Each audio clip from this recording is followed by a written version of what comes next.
इसी बीच आपको सीधे ले चलते हैं मध्य प्रदेश की राजधानी भोपाल, जहां पर मुख्यमंत्री डॉक्टर मोहन यादव के द्वारा प्रेस कॉन्फ्रेंस की जा रही है, जहां पर प्रदेश मीडिया से बातचीत कर रहे हैं मुख्यमंत्री। क्या कुछ कह रहे हैं, चलिए आपको सुना देते हैं। अगर अपन हिसाब लगाएं तो लगभग 1.25 करोड़ से ज्यादा की सौगातें तो सीधे सीधे हमको मिली है, और उसमें भी इस 100 दिन के टेन्योर की बात करेंगे तो 35,000 करोड़ की पार्वती काली सिंध चंबल परियोजना, इसी 100 दिन के अंदर एक नई परियोजना जो पश्चिमी मध्य प्रदेश और राजस्थान को मिला के 70,000 करोड़ की रहेगी, और 45,000 करोड़ की एक परियोजना जो हम सबके लिए केन बेतवा के नाम से जानी जाती थी, जिसमें कई हर्डल थे, वो उसको दूर करने का भी बड़ा इसी के माध्यम से एक रास्ता मिला है। मुझे इस बात की प्रसन्नता है कि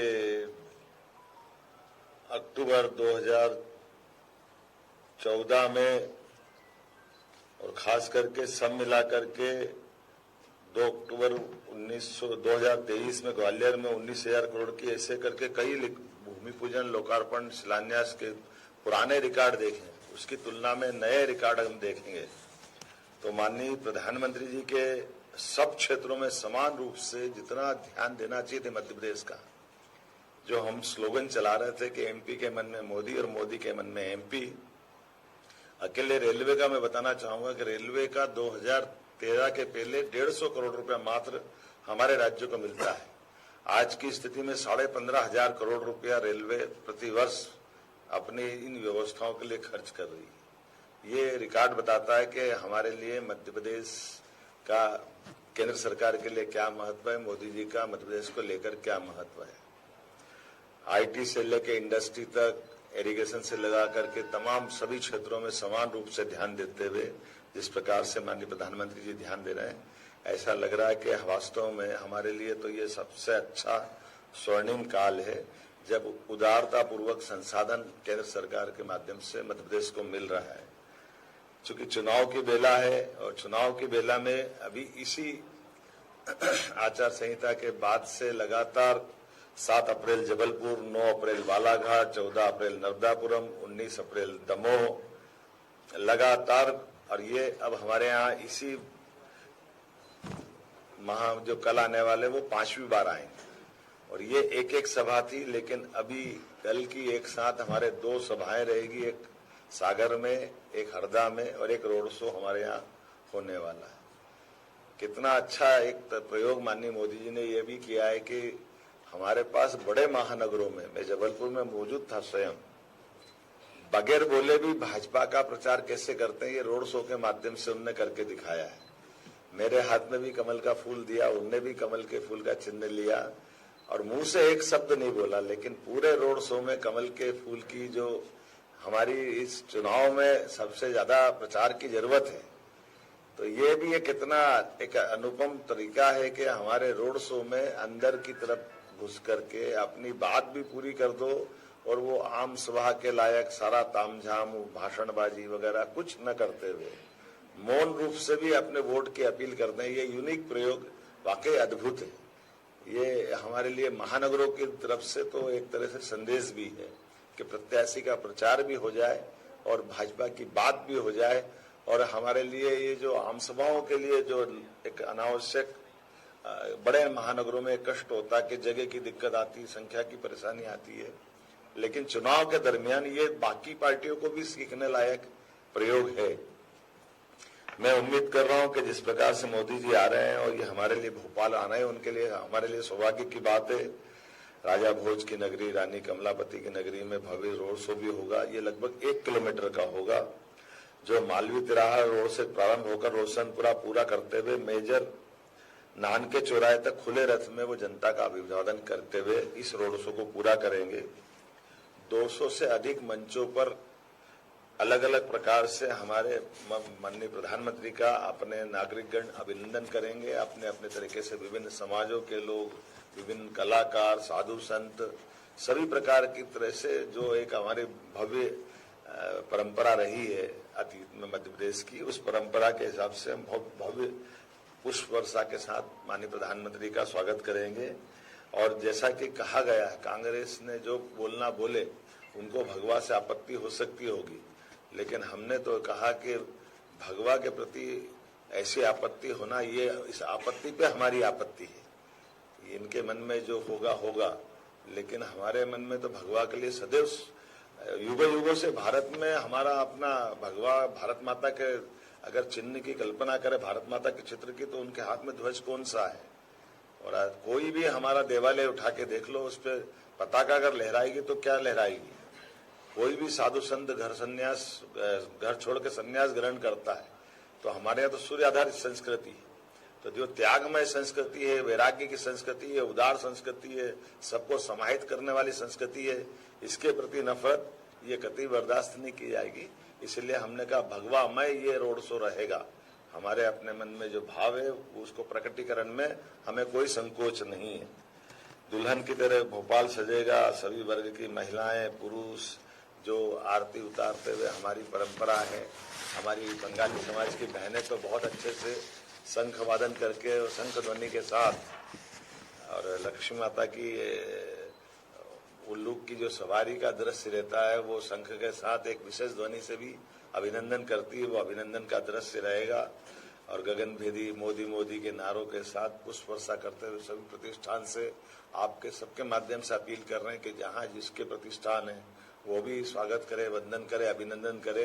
दुनिया के सबसे लोकप्रिय प्रधानमंत्री हमारे बीच पधार रहे हैं, तो ये हमारे लिए गौरव की बात है, गर्व की बात है। और एक ऐसे प्रधानमंत्री जो जिस ढंग से उन्होंने आर्थिक व्यवस्था से लेकर सब क्षेत्रों में भारत का मान बढ़ाया, सम्मान बढ़ाया। 200 साल से ज्यादा इंग्लैंड ने हमको एक तरह से गुलाम रखा था, उसको भी पीछे छोड़ करके आर्थिक व्यवस्था में जो 5वां स्थान प्राप्त किया है। और अब की बार जो संकल्प तीसरे स्थान के लिए है, इसके समर्थन के लिए निश्चित रूप से पूरा भोपाल उमड़ेगा, ये मैं मान के चलता हूँ। अलग अलग हमारे लोक नृत्यों की झलक भी दिखाई देगी। कलाकार पारंपरिक वेशभूषा में रहेंगे। हमारे आदिवासी अंचल के कलाकारों को भी आमंत्रित किया। ढोल, नगाड़े, बैंड, लेजर बीम, अन्य वाद्य यंत्रों के साथ वो पूरा गुंजायमान होने वाला दृश्य अतीत के काल के प्रवाह में हमको ऐसा लगेगा कि जो महाकवि कालिदास ने कल्पना की थी, कि ऐसा लगता है कि ये स्वर्गलोक उतर आया है।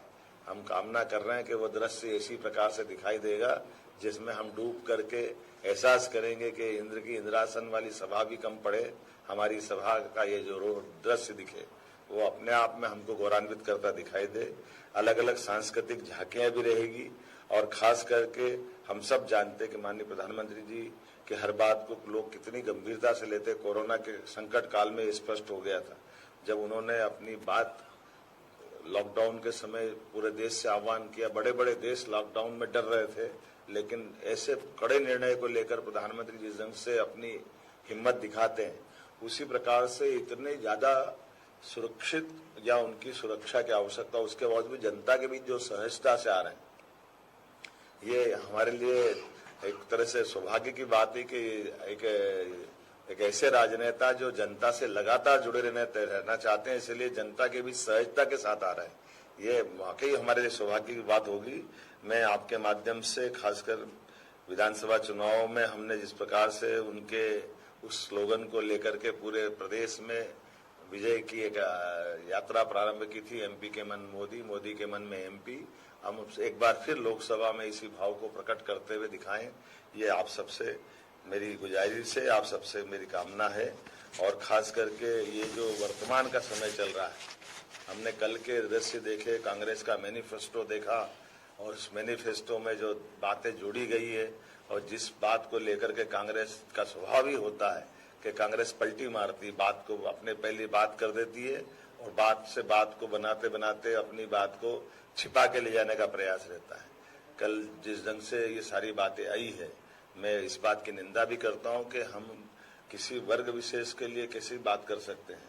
सभी का संसाधन पे हक हो सकता है, केवल एक वर्ग का संसाधन पे हक होना ये कौन सी बात है? ये उसी प्रकार की बात है जो प्रधानमंत्री तत्कालीन उस समय मनमोहन सिंह जी ने कहा था कि सभी संसाधन पे हक अगर है तो मुसलमानों का है। ये बात बहुत निंदनीय है। डायरेक्ट इनडायरेक्ट रूप से मैनिफेस्टो में इस ढंग से कांग्रेस ने फिर इस बात को दोहराया है कि ये हम इस ढंग की बात की निंदा भी करते हैं और उम्मीद करते हैं कि इस बात के लिए कांग्रेस अब बजाय दाएं बाएं ऊपर नीचे जाने के वो देश से माफी मांगे कि उनका ये जो दृष्टिकोण है, अब वो लाख कुछ भी कहे लेकिन जो लिख करके दिया है उनके मैनिफेस्टो में वो कुछ छिपा हुआ नहीं है।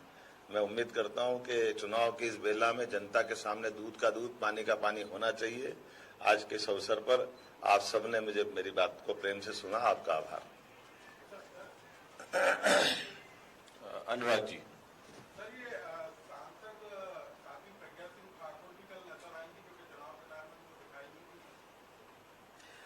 आएगी, बिल्कुल आएगी। शिफाली जी।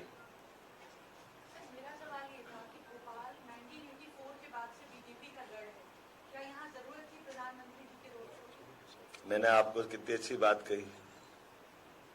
प्रधानमंत्री की जरूरत चुनाव में अगर हम विनम्रता से नहीं आएंगे तो कहेंगे अहंकारी है। चुनाव लड़ रहे हैं अगर हम, तो जनता के बीच वोट की अपील करने नहीं आएंगे तो क्या माना जाएगा? आप बताइए कि तो गुलाम हो गए, देंगे अपने आप वोट, ये अच्छी बात रही है। उनने विनम्रता से आकर के जनता के बीच ये जो आभार भी मानेंगे, हमको पिछली विधानसभा जिताई, लगातार सरकार में तीसरी बार जनादेश ले रहे हैं, तो हमको जनता के बीच तो आना ही पड़ेगा, हर बार आना चाहिए, आना भी पड़ेगा। अब इसका उल्टे कांग्रेस के लोगों से कहो कि आप इतने दिन से हार रहे हो फिर भी नहीं आ रहे हो, ये आपको शर्म आना चाहिए। वो कोई आने को तैयार नहीं, ना वो यहाँ आने को तैयार, ना राम मंदिर के दर्शन करने को तैयार है, कोई नहीं जाने को तैयार अयोध्या में। वोट तो मांगेंगे कि राम आपके नहीं हमारे भी है, तो आओ ना भैया अयोध्या में, क्यों दर्शन करने नहीं जा रहे हो? अतुल जी। सर, पहले चरण का मतदान हो चुका है, पूरी ताकत के साथ आप लोग चुनावी मैदान में भी थे, लेकिन अगर वोट परसेंट देखें तो पिछले चुनाव की अपेक्षा कम हुआ है, और जब भी वोट परसेंट कम होता है तो एक रहेंगे कांग्रेस को फायदा होता है, और ज्यादा होता है तो बीजेपी को फायदा होता है। ये जो कम हुआ है इसके पीछे क्या वजह क्या है?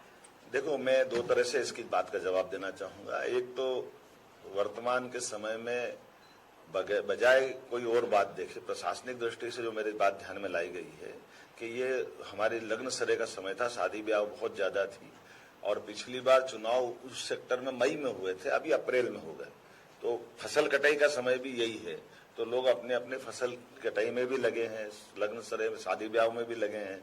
अलग अलग प्रकार की कई क्षेत्रों में मान के कार्यक्रम चल रहे हैं जो वर्षा काल के पहले पहले हो जाते हैं, तो वही कई कारण है जिसके कारण से इस पे ध्यान गया। लेकिन उसके उल्टे कांग्रेस बीजेपी की अगर बात करोगे तो रिकॉर्ड बता रहे हैं कि चुराट में हमारी विधानसभा नहीं है, लेकिन सीधी जैसे सबसे ज्यादा वोटिंग होने वाली लोकसभा की बात करेंगे तो एवरेज हमारी बाकी विधानसभा में 8, 10, 12% वोट कम गिरा है, लेकिन अकेले सीधी में 20%, चुरट में 20% ज्यादा कम गिरा है। तो कांग्रेस को फायदा है कि नुकसान है, कांग्रेस डिसाइड करे। रुपेश जी। हाँ, बोलिए। कांग्रेस के प्रदेश अध्यक्ष जीतू पटवारी का कहना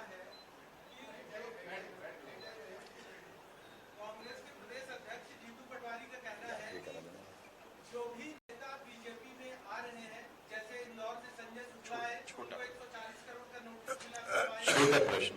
और उसके बाद अमरवाड़ा से जो विधायक है उनकी पत्नी पर 20 करोड़ का भ्रष्टाचार का आरोप है, लोकायुक्त में जांच चल रही है, तो अपने केस के खात्मे के लिए मैं आपसे ये पूछना चाहता हूँ, उनने तो इसके अलावा भी बोला है जो आप नहीं बोल पा रहे हैं।